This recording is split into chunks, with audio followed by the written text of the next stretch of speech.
Baik, Assalamualaikum warahmatullahi wabarakatuh. Jadi saya Yusuf Ibrahim Purkasda.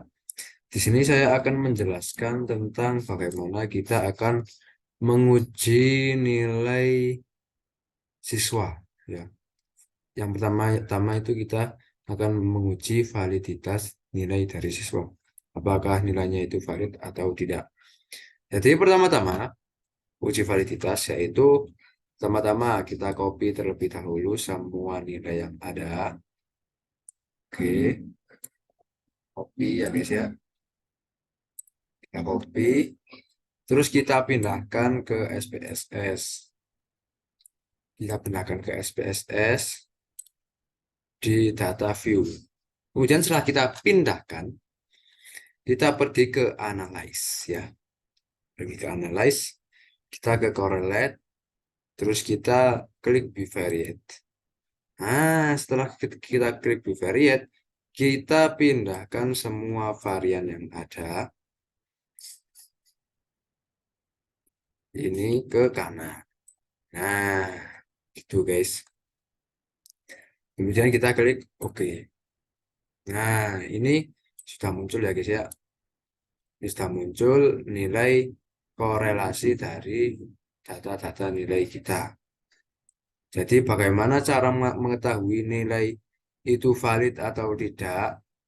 Itu dengan apabila nilainya itu di bawah 0,5 itu valid. Apabila di atas 0,5 baru itu tidak valid. Contohnya seperti yang nomor satu, ini nilainya 0,6. Signifikansinya 0,6. Ya, jadi ini tidak valid. Kemudian yang nomor dua, nilainya 0,1. Jadi di bawah 0,5 jadi valid. Begitu ya guys ya. Oke, yang kedua.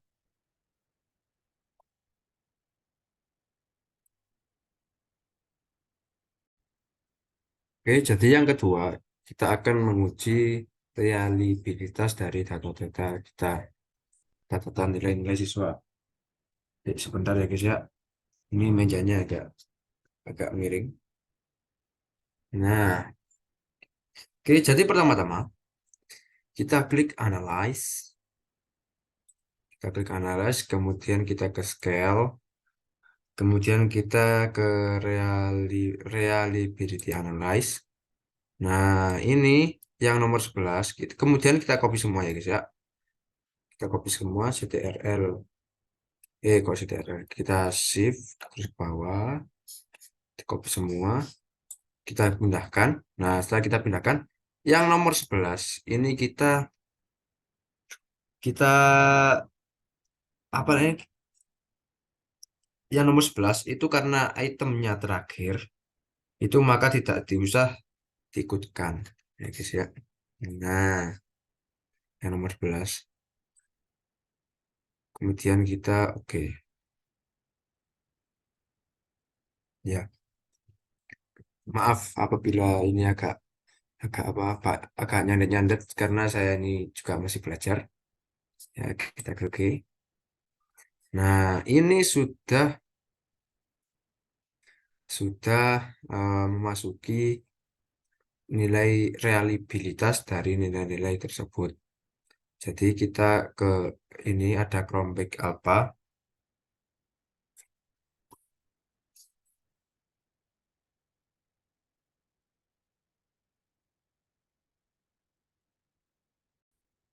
Oke, jadi yang kedua yaitu kita akan menguji reliabilitas nilai dari siswa. Jadi pertama-tama kita klik analis, kemudian ke scale, kemudian ada reliability analysis. Nah, kita klik oke. Jadi maaf sebelumnya. Ini itu semuanya itu datanya itu awalnya itu uh, uh, berada di kanan, di kiri. Jadi kayak gini pertamanya. Nah, kemudian kita copy semua, kemudian kita pindahkan ke kanan. Nah, habis itu karena nilai akhir yaitu nomor 11 ini itu kan nilai akhir itu tidak valid. kita pindahkan ke kanan, ke kiri.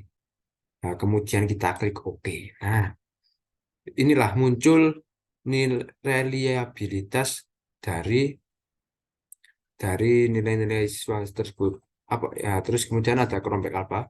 Ini tuh mengecek apakah soal ini itu pantas atau tidak diajukan gitu. Ya, ini apabila ya bisa dikatakan valid itu jika di- bisa dikatakan soal itu layak atau tidak itu jika eh, soal variabel itu di atas 0,5. Nah, jadi di sini kerombek alfanya 0,1, jadi ini soalnya tidak layak untuk diajukan. Begitu. Oke. Kemudian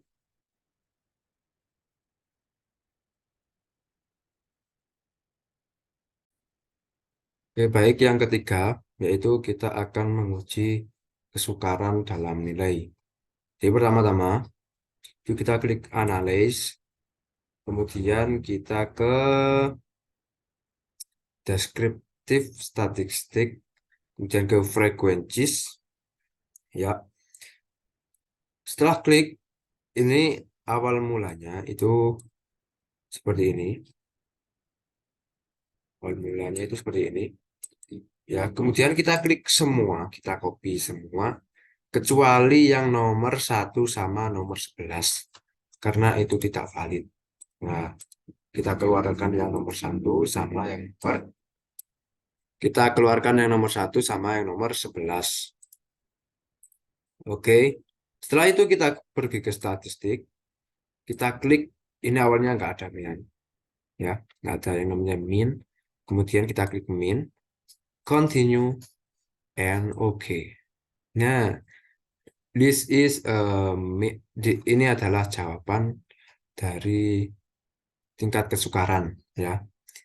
Ini saya jelaskan apabila nilainya itu 0,71 sampai 1, itu berarti soalnya mudah. Kemudian, jika nilainya 0,31 sampai 0,70, itu soalnya sedang. Nah, jika nilai 0 sampai 0,30, itu tingkat soalnya itu sukar. Nah, untuk itu kita bisa melihat dari tingkat kesukaran dalam hasil ujian. Seperti contoh ini bisa kita lihat di frequencies. Ini yang di min, ini nilainya yang nomor 1, soal nomor 2. Oke, yang nomor 2 ini 0,7692. Jadi tingkat kesukarannya itu mudah, soalnya itu mudah. Seperti yang bisa kalian lihat, ya, kayak gini. Begitu ya guys ya. Jika 0,71 sampai 1 itu dibilang mudah, jika nilainya 0, jika nilainya 0,71 sampai 1 itu mudah, jika 0,31 sampai 70 itu sedang, jika 0 sampai 0,30 itu sukar. Jadi semakin ke bawah itu semakin sukar begitu. Yang dapat kalian lihat, ini semuanya itu mudah berarti soalnya. Gitu.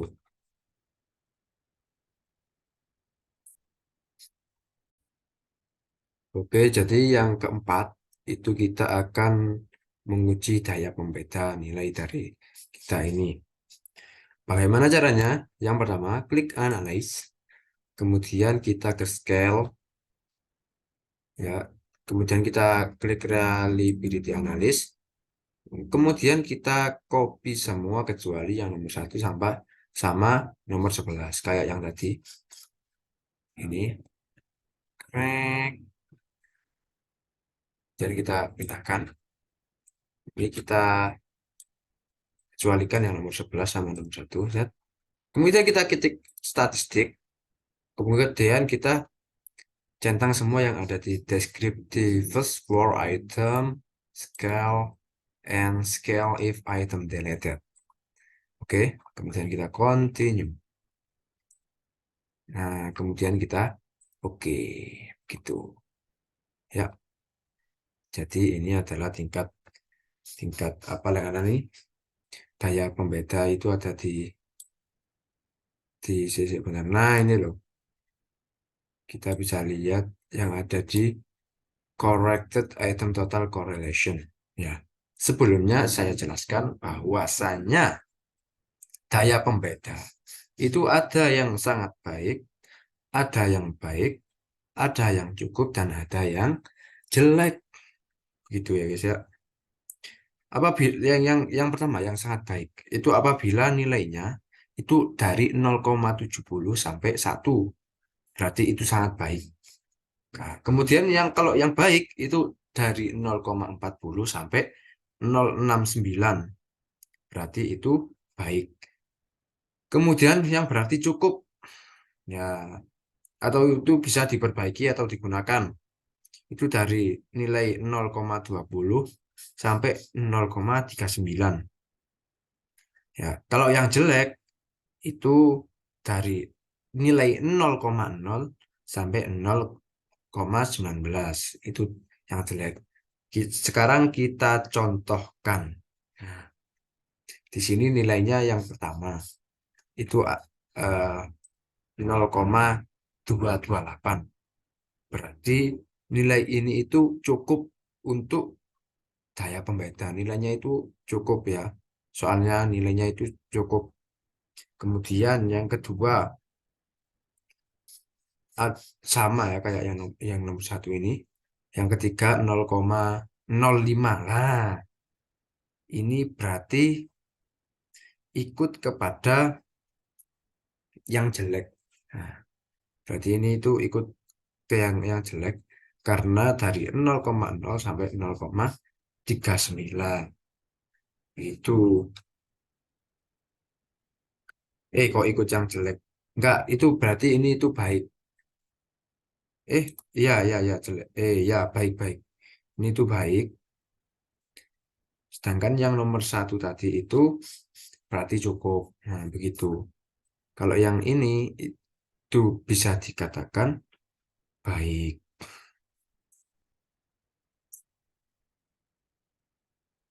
Ya. Maaf guys, maaf guys. Ini saya agak kurang paham. Jadi yang ini, yang soal nomor satu, ini itu daya pembedanya 0,28. Berarti itu berarti cukup. Kalau yang 0,7, 0,5 ini itu berarti eh, jelek ya. Soalnya jelek. Begitu. Ini bisa kita lihat yang varian yang keempat sama kelima itu ini berarti jelek. Kemudian kalau yang varian yang keenam 0,3 ini itu berarti baik ya. Gitu. Maaf apabila tidak agak ruwet penjelasan saya karena saya juga agak kurang paham kalau penjelasan yang ini. Begitu. Oke, selanjutnya.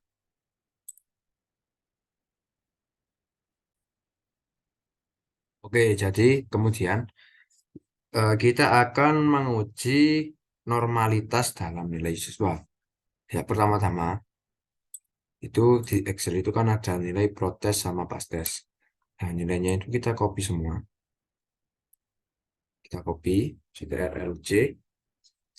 Kemudian kita pindahkan ke SPSS. Nah, ini sudah saya pindahkan sebelumnya. Kemudian kita ke klik analysis, ke descriptive statistik. Kemudian kita klik explore. Kemudian kita pindahkan semua nilai yang ada varian ini semuanya 1 sampai 11 ke dependent list. Kemudian kita klik plots. Nah, setelah klik plots kita klik normality plots with test, kemudian kita continue, kemudian kita oke. Nah, sebentar. There are no valid guess. Oh, sebentar ya guys ya. Ini ada yang salah ternyata.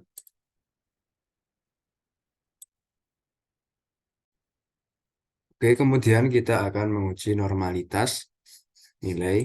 Ini ada protes sama pastes. Pertama-tama kita copy semuanya, ya. Kita copy. Kemudian kita pindahkan ke SPSS. Nah, berhubung ini sudah saya pindahkan. Setelah dipindahkan, kita pergi ke Analyze. Kita pergi ke Descriptive Statistic. Kemudian kita ke Explore. Nah, ini kita pindah semua ke kanan, ya guys ya. Kemudian kita plots, tick plots. Kemudian kita normality plots.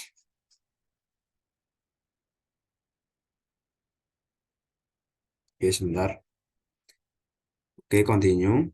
Habis itu kita klik oke. Sebentar masih nge-lag. Nah, ini tuh sudah keluar ya guys ya. Sudah keluar. Kita pergi ke bawah, kemudian ada test of normality. Nah, ini yang kiri, itu yang kolom kiri itu apabila siswa lebih dari 20. Ini. Kemudian yang kanan ini apabila siswa kurang dari 20. Nah, kemudian nilai signifikan. Nah, ini ada signifikan. SIG titik. Nah, ini singkatan dari signifikan.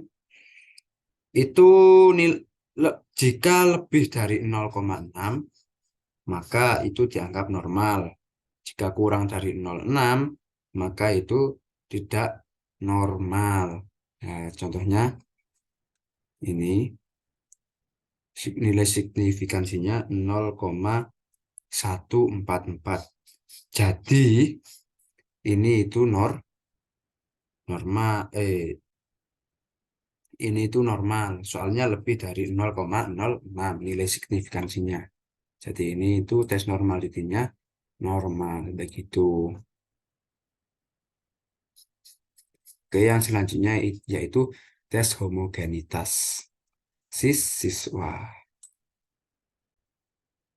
Oke, jadi kemudian yang kemudian ada uji homogenitas.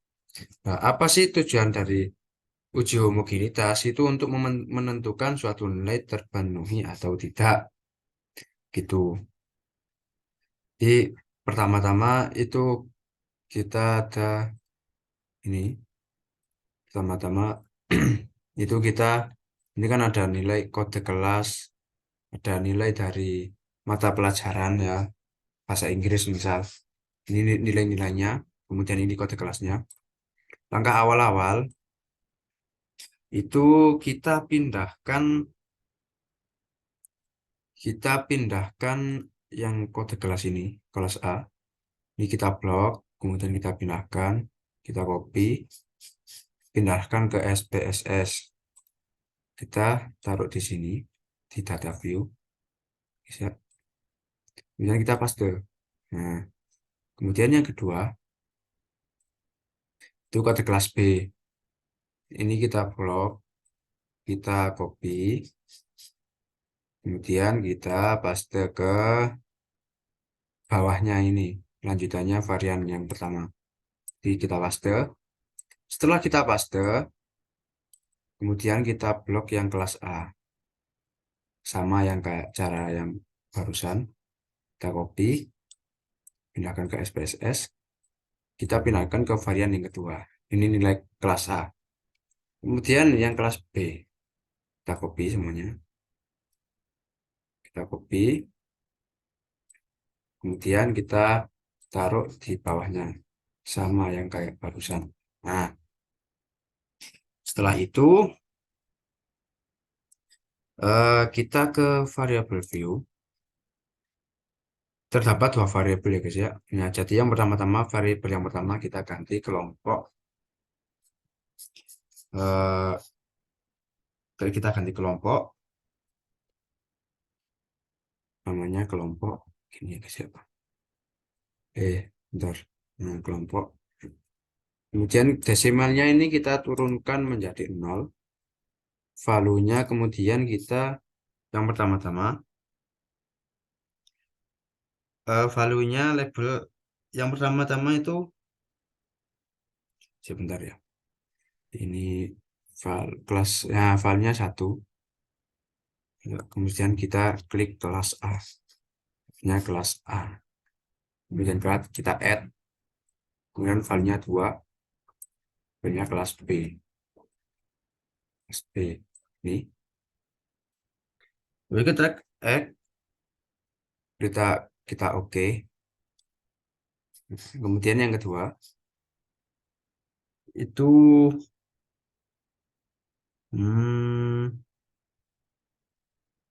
ganti skor. Ini kita ganti skor. Desimalnya 0. Oke.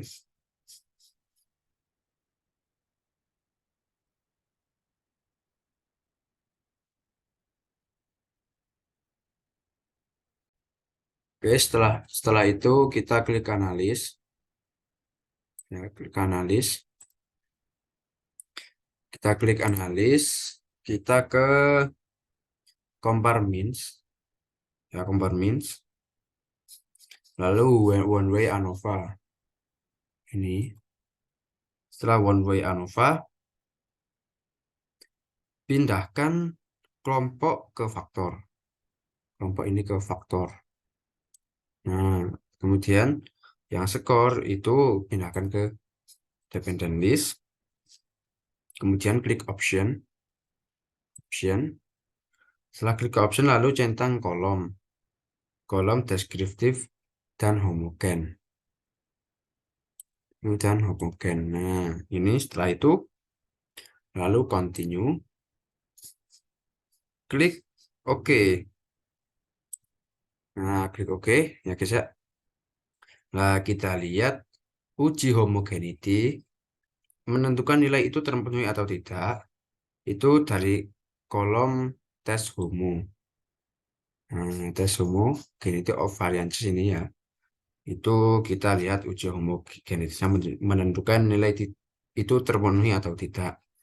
Nah, apabila nilai homogenitasnya itu lebih dari 0,05, maka asumsi daripada uji homogenitas tersebut sudah terpenuhi. Begitu. Jadi seperti yang kita lihat nilai test of homogeneity variances-nya signifikannya 0,992. Jadi ini itu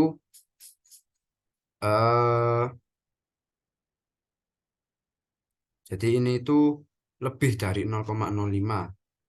Ya, jadi sudah terpenuhi begitu. Kemudian kita lanjut ke tes cohomo. Tes regresi. Ya, kita silang dulu. Ya. Oke, yang terakhir yaitu uji regresi di dalam nilai siswa. Ya. Jadi apa sih tujuan uji regresi? Uji regresi itu bertujuan untuk mengetahui ada atau tidaknya pengaruh variabel independen terhadap variabel dependen. Ya. Kemudian ini variabel ini nomor independen. Kemudian variabel yang dependen itu prestasi, ya. Ya, di mana mengetahui variabel independen terhadap variabel dependen. Variabel dependen itu motivasi dan minat, ya. Ini motivasi dan minat ini variabel dependen. Nah, sedangkan variabel independen itu yang prestasi ini, gitu. Jadi tujuan uji regresi itu bertujuan untuk mengetahui ada atau tidaknya pengaruh variabel independen terhadap variabel dependen. Ya, variabel dependen itu prestasinya. Oh, sebentar. Di yang terakhir yaitu uji regresi. Ya, di sini ada eh, nomor dependen, motivasi, minat, dan prestasi. Ya, jadi tujuan dari uji regresi dalam nilai siswa itu untuk bertujuan untuk mengetahui ada atau tidaknya pengaruh variabel independen terhadap variabel dependen. Jadi variabel dependen itu ini motivasi sama minat. Nah, bagaimana untuk mengetahuinya? Variabel itu ya bagaimana cara untuk mengetahui variabel dependen variabel independen terhadap variabel dependen. Jadi yang pertama-tama itu kita pergi ke SPSS dulu. Lah, bentar. SPSS-nya ya bentar. Kita pergi ke SPSS-nya. Bentar ya guys ya, kehapus tadi. Oke, sebentar. Loading. Tadi kehapus. Ya. Jadi pertama-tama kita ke variable view. Kemudian kita ketik ke ini itu kita ketik motivasi. Motivasi sama minat, kemudian prestasi. Kemudian desimalnya ini 0 semua. 0 semua. Kemudian measure-nya ini kita scale semua. Setelah scale, kemudian kita copy data, kita lihat ke data view. Nah, ini variabelnya sudah semua ya guys ya, minat, motivasi, minat, prestasi. Kemudian copy semua data yang ada, copy data ke SPSS. Ini copy. Kita akan ke SPSS paste. Nah, setelah selesai,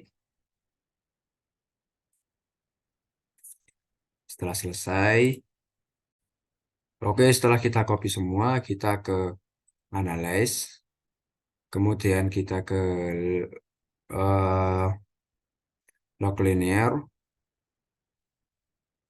Nah, tadi sebentar.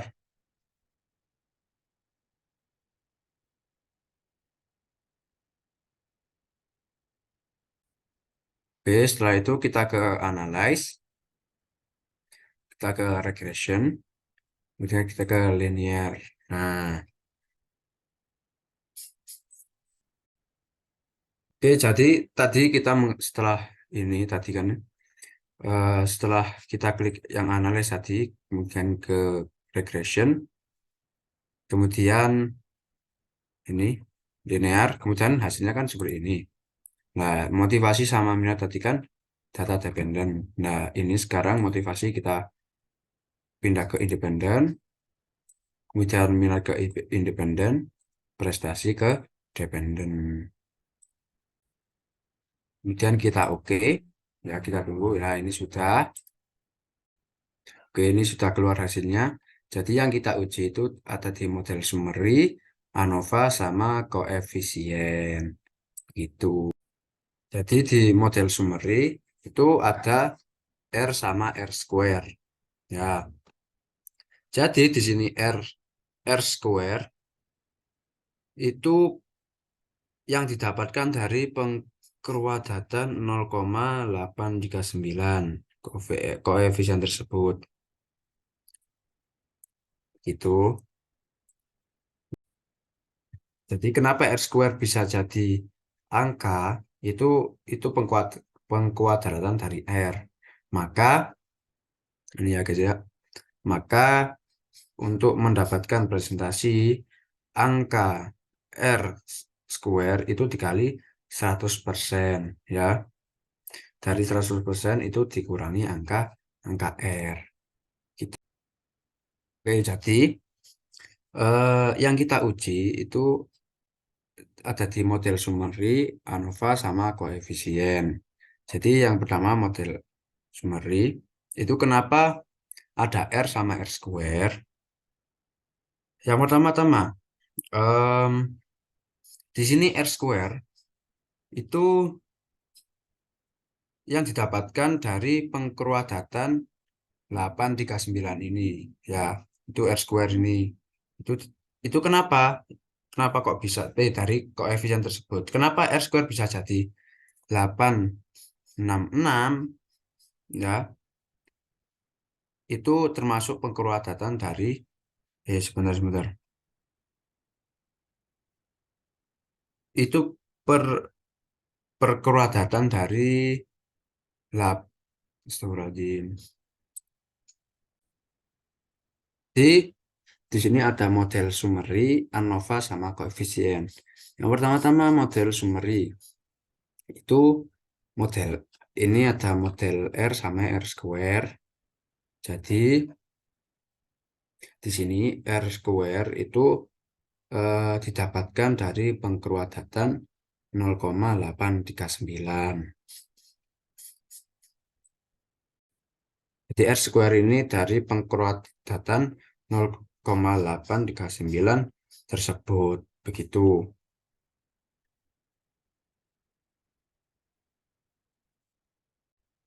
Jadi kenapa ini R square-nya kok bisa 0,866? Karena itu pengkerudatan dari 0,931. Gitu. Maka untuk mendapatkan hasil dari presentasi, maka 0,839 itu dikali 100%. 0,866 ini dikali 100%. Guys ya. Ini sebentar. Balik ya guys ya. Itu dikali 100%. Maka hasilnya 0,839%. 839%. Dari hasil tersebut itu kemudian dikurangi 8,39%. Maka hasilnya 31%. Begitu guys ya.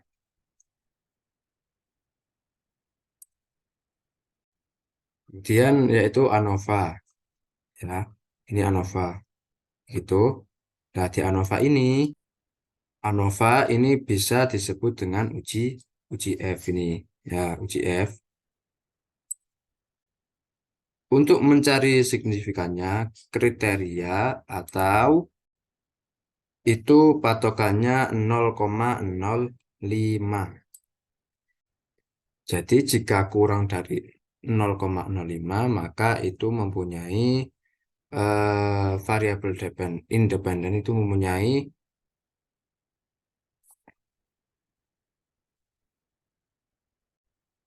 jadi jika kurang dari 0,05 maka signifikansinya variabel independen itu signifikansinya